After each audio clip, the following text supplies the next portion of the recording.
boom, I'll start screaming, so you won't get any audio.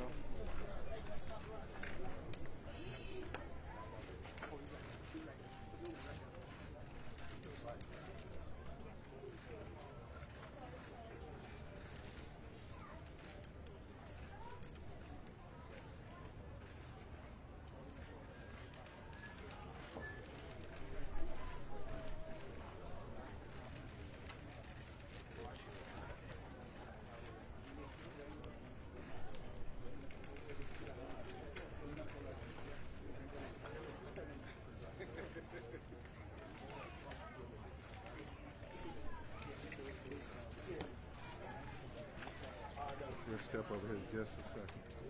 Okay. Okay. Now stay behind us. Make sure y'all get them Okay. Okay. I'm Attorney Ben Crump, the lead attorney for the family of George Floyd. Quiet, please. I'm Attorney Ben Crump, the lead attorney for the family of George Floyd, and recently arriving in Minneapolis is his son, Quincy Mason. He's going to make a few remarks to you. Understand this is a young man who is brokenhearted, and this is very emotional for him. Now, we come here today to this spot to remember George Floyd, who was tortured to death. And so we thank the Minnesota governor for bringing human rights charges against the Minneapolis Police Department, because we absolutely believe that he was tortured in the last 8 minutes and 46 seconds of his life. Witness Donna Williams yesterday, who was the person in the video saying you all are going to kill him, likened it to suffocation, like a fish out of water, gasping for air. The independent autopsy performed by the family concluded that George Floyd was starving for air. He needed a breath. And the ambulance that came here to pick him up from this very spot was the hearse for George Floyd. And so we are demanding justice based on the autopsy findings, but more importantly, what the entire world has seen now with their eyes that they cannot unsee. The autopsy, the medical reasons, cause of death was mechanical asphyxiation based on the knee to his neck and the 2 knees to his back that was compressing his lungs, not allowing them to circulate air and blood to his brain. He died because he was starving for air. He needed a breath. And so we are demanding justice. We expect all of the police officers to be arrested before we have the memorial here in Minneapolis, Minnesota tomorrow.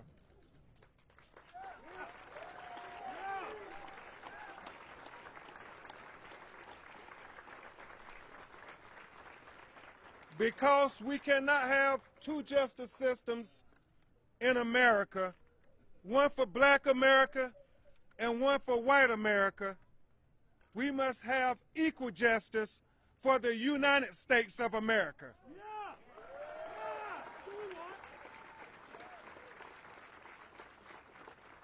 And change is going to come in the tragic killing of George Floyd. And I proclaim, with his son as my witness, that change starts today.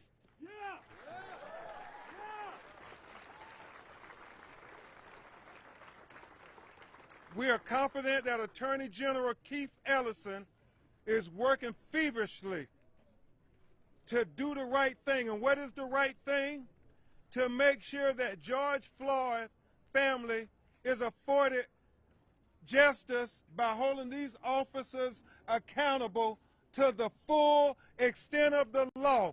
Each and every one of those 4 officers.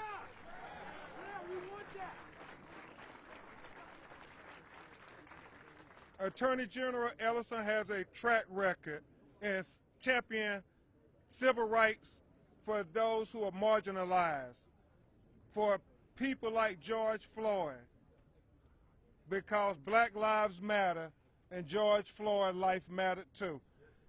Quincy is going to make a few remarks. I'll try to take a few questions, and then we're going to let him go receive the rest of his family at the airport, and then we will keep you updated. We fully expect there to be an announcement with these officers being arrested, and we will give you the family reaction when that happens. But right now, I introduce to the world Mr. Quincy Mason, George Floyd's son, to say a few remarks on behalf of him and his family. Talk as loud as you can. I'm here reunited with my family, trying to get justice for my father. And no man or woman should be without their fathers. We want justice. And we want justice for what's going on right now. And I appreciate everyone for showing him some support and love. I thank y'all for that. This is so emotional.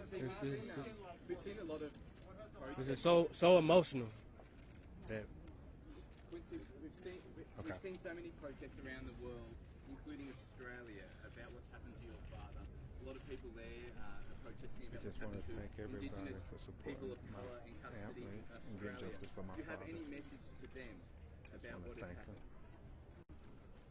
I just want to thank them for supporting my family and receive justice for this. We need change because we can't have this happen to anybody else. We need change. This can't happen to anybody else. Okay. Quincy, did you learn about the death of your father on TV like everybody else? Is that the first time you? No.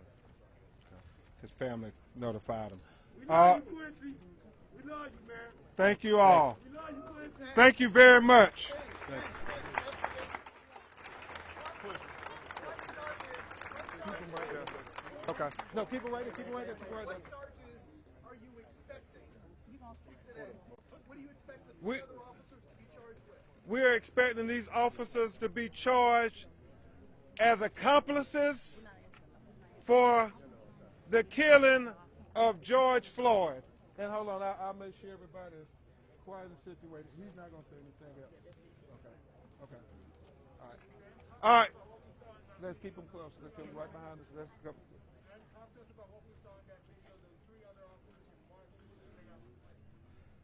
Obviously, as the police chief said, these officers are complicit by their silence, but we now know, based on the audio from their body cam video, that they also are accomplices because their failure to act when they knew that they did not have a post. Remember, one officer said, he doesn't have a post. Maybe we should turn him over on his side. However, Officer Shervin said, no, we're going to keep him in that position. To us, that is intent. And that's why the family is calling for first-degree murder charges against Officer Chauvin for having his knee in his neck. And equally important is the fact that those 2 knees in his back for not 1 minute, not 2 minutes, not 3 minutes, not 4 minutes, not 5 minutes, not 6 minutes, not 7 minutes, not 8 minutes, but almost 9 minutes. 8 minutes and 46 seconds. George Floyd begged for air. He called out for Quincy's grandmother. He called out to anybody who would listen. And seemed like the lay people on the street were listening. The people who refused to listen were the people who were supposed to listen.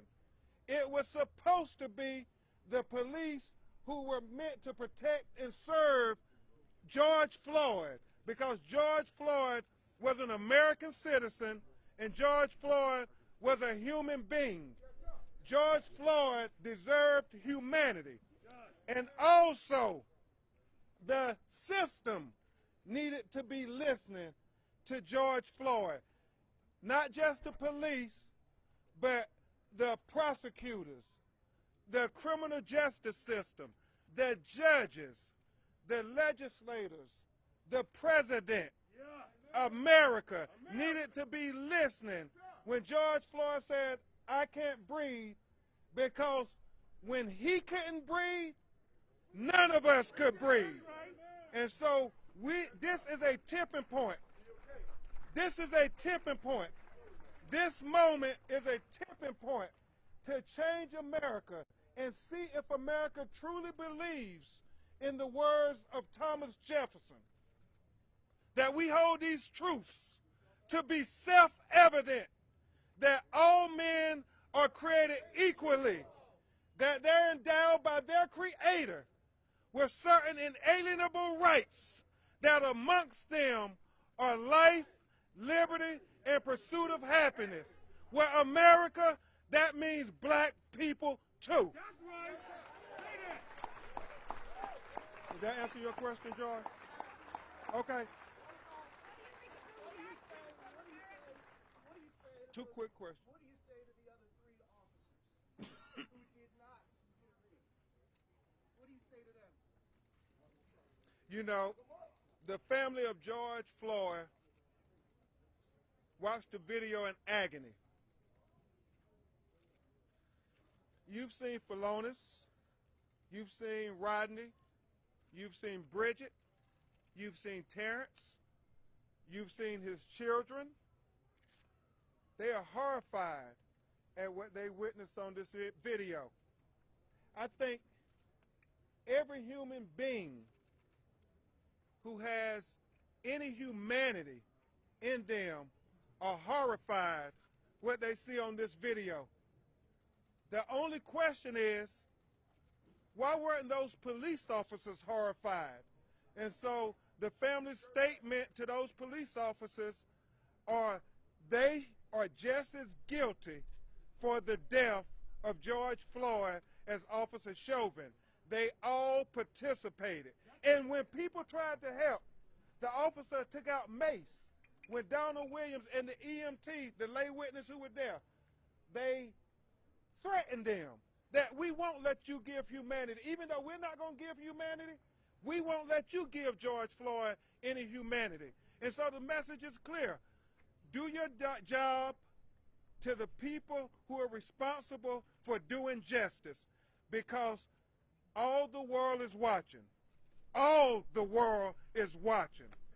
All the world is watching. All the world is watching. All the world is watching. All the world is watching. All the world is watching. All the world is watching. Question from the BBC. What do you think of the way the world has responded? What do you think of the way the world has responded, and also how America has responded?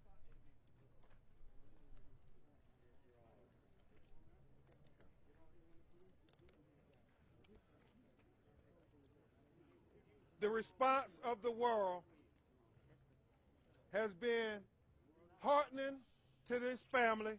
Their entire family have been very heartening.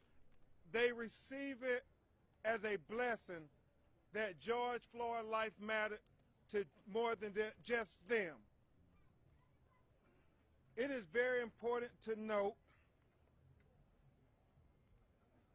who George was. There are videos on social media that George believed in peaceful protests.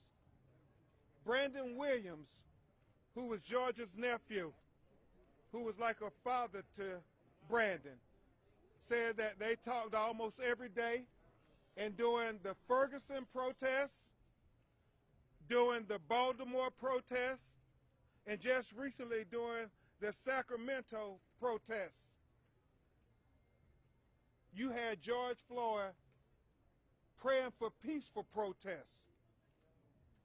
You know, the forensic scientists, Dr. Michael Biden and Dr. Alicia Wilson, who did the family's autopsy, said that George died because he needed a breath.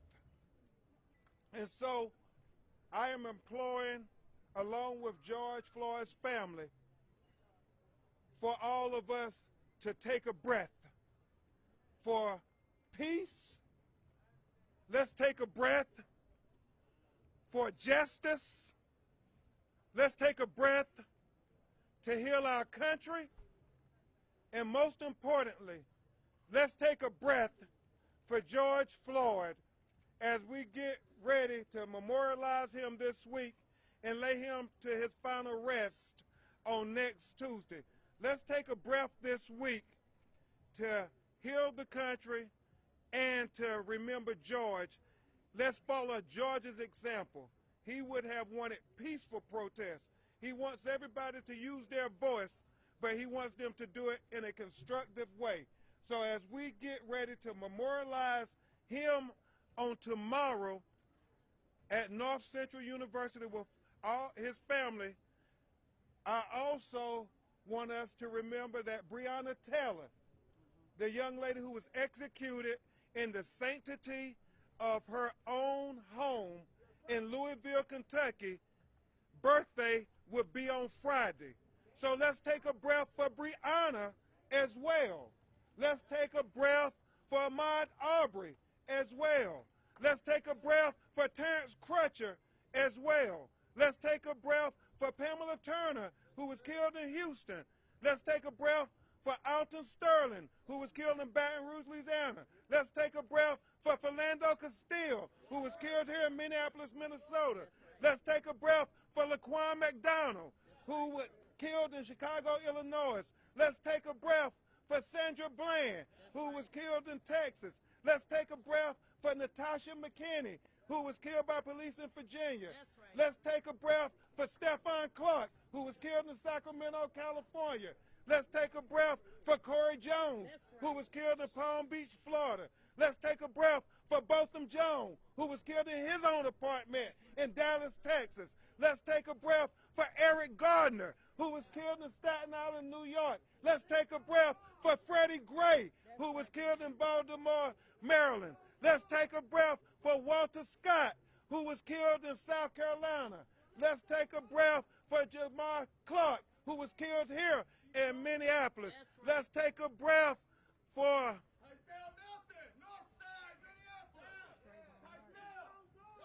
Let's take a breath for Michael Brown, who was killed in Ferguson. Let's take a breath for 12-year-old Tamir Rice, who was killed in Cleveland, Ohio by the police. Let's take a breath for Trayvon Benjamin Martin, who was killed in Sanford, Florida. Let's take a breath for Emmett Till, who was killed in Mississippi. Let's take a breath collectively for all of the marginalized and disenfranchised and dehumanized people, whether black, brown, white, or red, who were killed unjustifiably, who were killed unnecessarily, and who was killed senselessly, because they are American citizens, one, they are human beings, two, and finally, we should all remember they are children of God. Thank you so much. We will respond to you when we get the announcement.